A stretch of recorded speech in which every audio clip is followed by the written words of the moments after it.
అస్మద్గురుభ్యో నమ.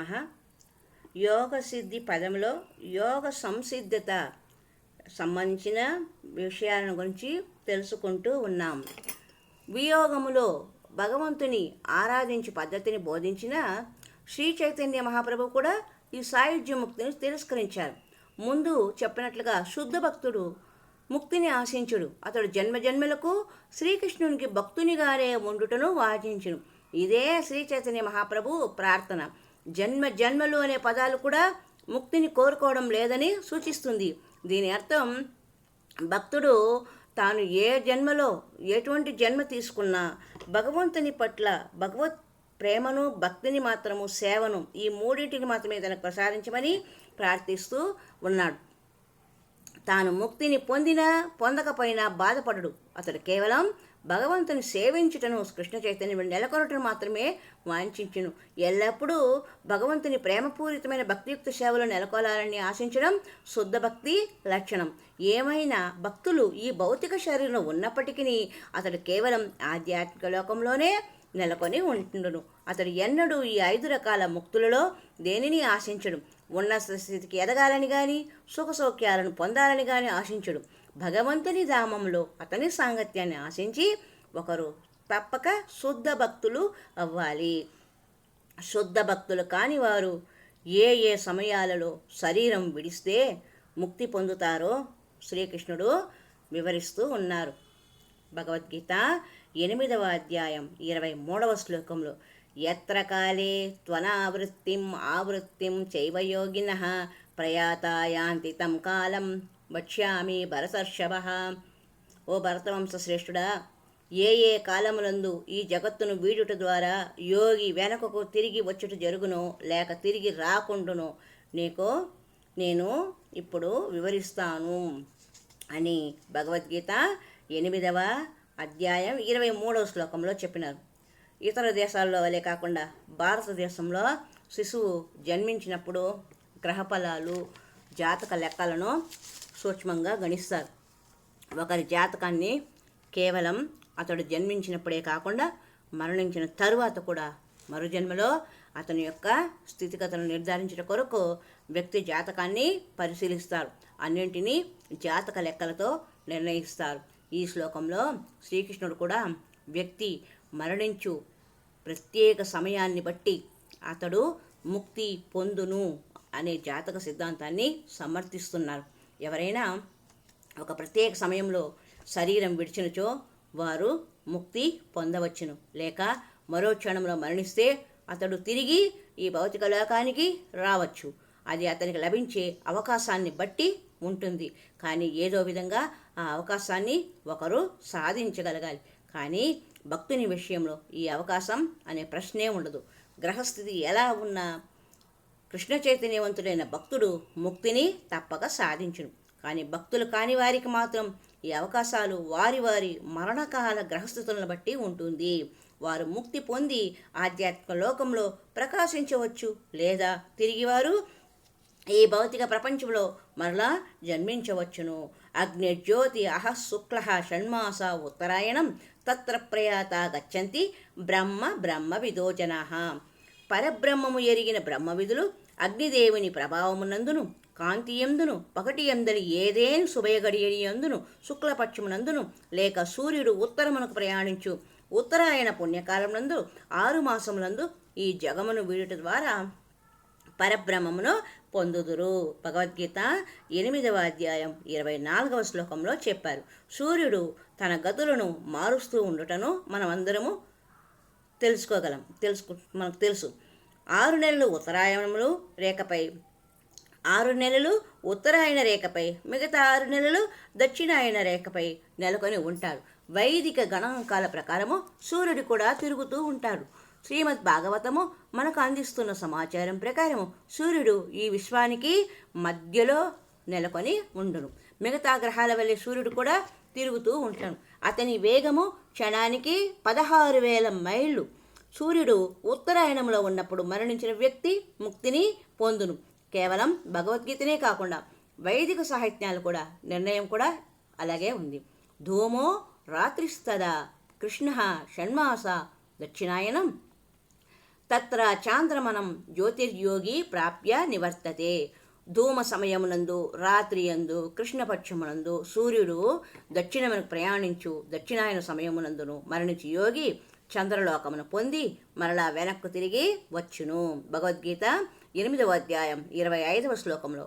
మరణాన్ని ఎప్పుడు పొందుతామో ఎవరు చెప్పలేము.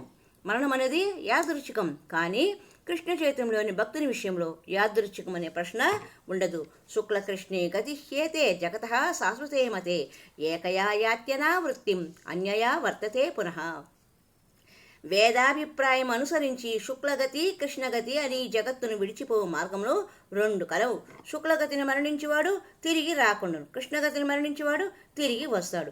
భగవద్గీత 8వ అధ్యాయం 26వ శ్లోకంలో వివరించబడింది. ఈ రకమైన వెళ్ళడము రావడం వంటి వాటికి సంబంధించిన వివరణను ఆచార్య బలదేవ భూషణుల వారు చాందోగ్య ఉపనిషత్తు నుండి ఉదాహరించబడింది. ఈ విధముగా కర్ములు తాత్వికులు అనాది కాలంగా వెడుతూ తిరిగి వస్తూ ఉన్నారు. నిజానికి కృష్ణునికి శరణు వేడని కారణంగా వారు పరమగతిని సాధించలేరు. నైతే శృతి పార్థ జాన యోగి ముహ్యతి కశ్చన తస్మా సర్వేషు కాలేషు యోగయుక్తో భవార్జున. ఓ అర్జున, నా భక్తులు ఈ రెండు మార్గమును తెలుసుకున్నప్పటికీ ఎన్నడూను కలత చెందరు కనుక నీవు భక్తి యందు సదా స్థిరుడు కమ్ము అని భగవద్గీత 8వ అధ్యాయం 27వ శ్లోకంలో భక్తిని అభ్యసించే వారికి మరణకాల సమయములను బట్టి దక్షిణాయనంలో ఉన్నను ఉత్తరాయణంలో ఉన్నను ఆ విషయం భక్తునికి అంత ముఖ్యం కాదు. ముందు చెప్పినట్లుగా మరణ సమయంలో శ్రీకృష్ణుని స్మరిస్తే అతడు శరీరాన్ని విడిచిన వెంటనే శ్రీకృష్ణుని ధామాన్ని చేరుకొనును. అందుకే శ్రీకృష్ణుడు అర్జునునితో ఎల్లప్పుడూ కృష్ణ చైతన్యంలో నెలకొని ఉండాలని సూచించెను. హరే రామ రామ రామ హరే హరే, హరే కృష్ణ కృష్ణ కృష్ణ హరే హరే అనే మహామంత్ర జపం ద్వారా మాత్రమే ఆ విధముగా నెలకొనుటకు సాధ్యపడును. శ్రీకృష్ణుడు మరియు అతని ధామము భిన్నము కానట్లే అతడు మరియు అతని నామశబ్దం కూడా భిన్నము కావు. కేవలం కృష్ణనామ ఉచ్చారణ ద్వారా మనము శ్రీకృష్ణుని సాంగత్యాన్ని ఆనందింపవచ్చును. మనం వీధిలో నడుస్తూ హరే కృష్ణ కీర్తన చేసేటప్పుడు శ్రీకృష్ణుడు కూడా మనతో పాటు వచ్చును. మనం వీధిలో నడుస్తూ తలపైకెత్తి ఆకాశం వైపుకు చూస్తే సూర్యుడో లేక చంద్రుడో మనతో పాటు వస్తున్నట్లు కనిపిస్తుంది కదా. 50 సంవత్సరాల క్రితము నేను గృహస్థను. అప్పుడు సంఘటన ఒకటి నాకు జ్ఞాపకం వస్తుంది. అదేమంటే నాతో పాటు వీధిలో నడుస్తున్న మా 4 ఏళ్ల కుమారుడు హఠాత్తుగా, నాన్నగారు ఎందుకు చంద్రుడు మనతో పాటు వస్తున్నాడు అని ప్రశ్నించాడు. చంద్రుని వంటి భౌతిక వస్తువు కూడా మన వెంట రాగల శక్తిని కలిగి ఉండచో సర్వశక్తిమంతుడైన భగవంతుడు ఎల్లప్పుడూ మనతో ఎందుకు ఉండడు? సర్వజ్ఞుడైనందున మనం యోగ్యులమైనప్పుడు అతని సాహచర్యాన్ని పొందగలము, అతనితో ఉండగలము. శుద్ధ భక్తులు నిరంతరము భగవంతుని స్మరణలో నిమగ్నమై ఆ భగవంతుడు నిరంతరం తమతో ఉన్నట్లుగా స్మరిస్తుంటారు, భావిస్తూ ఉంటారు. శ్రీ చైతన్య మహాప్రభు శ్రీకృష్ణుడి దివ్యత్వాన్ని తన శిష్ట అష్టకం 2లో నిర్ధారించి చెబుతున్నారు. నాం అకారీ బహుదా నిజ సర్వశక్తి సత్ప్రార్థిత నియమితః స్మరణే నా కాలః ఏతాదృశీ తవ కృపా భగవన్ మమాపి దుర్దైవమీదృశం మిహాజాని అనురాగః. హే ప్రభు, నీ పవిత్ర నామం ఒక్కటే జీవుల సమస్త కోరికలను తీర్చగలదు. కృష్ణ, గోవింద అను అనేక నామాలను కలిగిన నీవు ఆ దివ్య నామాలయందు నీ దివ్య శక్తులన్నింటినీ నిలిపి ఉంటివి. ఆ నామాలను కీర్తించుటకు ఎటువంటి కఠిన నియమ నిబంధనలు లేవు. హే ప్రభు, నీ పవిత్ర నామాలను కీర్తించడం ద్వారా నిన్ను సులభంగా చేరుటకు మమ్ము కృపతో సమర్థులను కావించినను దురదృష్టవశాత్తు ఆ నామాల పట్ల నాకు ఎట్టి ఆకర్షణ కలగడము లేదు. ఎంతగానో కష్టపడి ఎంతో డబ్బు ఖర్చు చేసి శ్రీకృష్ణునికి అందమైన మందిరాన్ని నిర్మించిన, దాని ఏర్పాటుకు ప్రయత్నించిన కూడా మనకు ఆ మందిర నిర్వహణ విషయాలను చూస్తూ అనేక నియమ నిబంధనలు పాటించవలసి ఉంటుంది. కేవలం శ్రీకృష్ణుని నామాన్ని చక్కగా జపించడం ద్వారా నిరంతరం శ్రీకృష్ణుని సాంగత్య ఫలాన్ని పొందగలమని ఇక్కడ స్పష్టంగా చెప్పబడింది. అర్జునుడు ఒకే రథంలో శ్రీకృష్ణుడితో ఉన్నట్లుగా, కృష్ణుడు అర్జునుడు ఒకే రథంలో ఉన్నట్లుగా మనం కూడా హరే కృష్ణ కృష్ణ కృష్ణ హరే హరే, హరే రామ రామ రామ హరే హరే అనే మహామంత్రాన్ని జపించడం ద్వారా శ్రీకృష్ణుని సాంగత్య ఫలాన్ని పొందగలము. ఈ హరే కృష్ణ మహామంత్రం ఊహాకల్పన కాదు.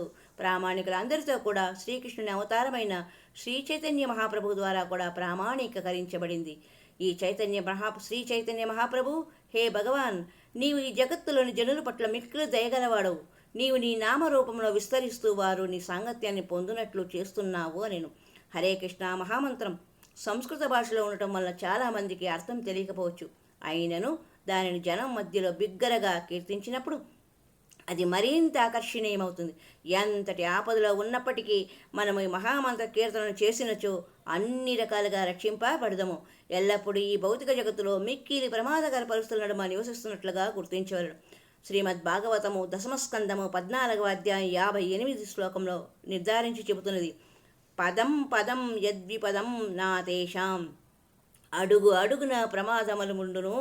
ఏమైనను భగవంతుని భక్తులు మాత్రం ఈ భయంకరమైన ప్రమాదకరమైన భౌతిక జగత్తులో ఉండుటకు ఉద్దేశించబడలేదు. కనుక ఈ మానవ శరీరం ఉన్నప్పుడే కృష్ణ చైతన్యంలో అభివృద్ధిని సాధించుటకు శ్రద్ధ తీసుకోవలెను. అప్పుడే మనకు ఆనందం అనేది నిశ్చయమగును అని చెప్పబడింది. యోగ సిద్ధి మార్గంలో, యోగ సిద్ధి పదంలో యోగ సంసిద్ధత గురించి సంబంధించిన అనేక విషయాలను విపులముగా విశేషంగా తెలుసుకొని చివరగా మనము పాటించవలసిన సామాన్య సూత్రము నిరంతరము హరే రామ రామ రామ హరే హరే, హరే కృష్ణ కృష్ణ కృష్ణ హరే హరే అనే నామజపాన్ని మాత్రము నిరంతరము ఏ పని చేస్తున్నా స్మరిస్తూ ఉండాలి ఈ కలియుగంలో. అప్పుడే మన యొక్క ఆటంకాలను, ప్రమాదాలను,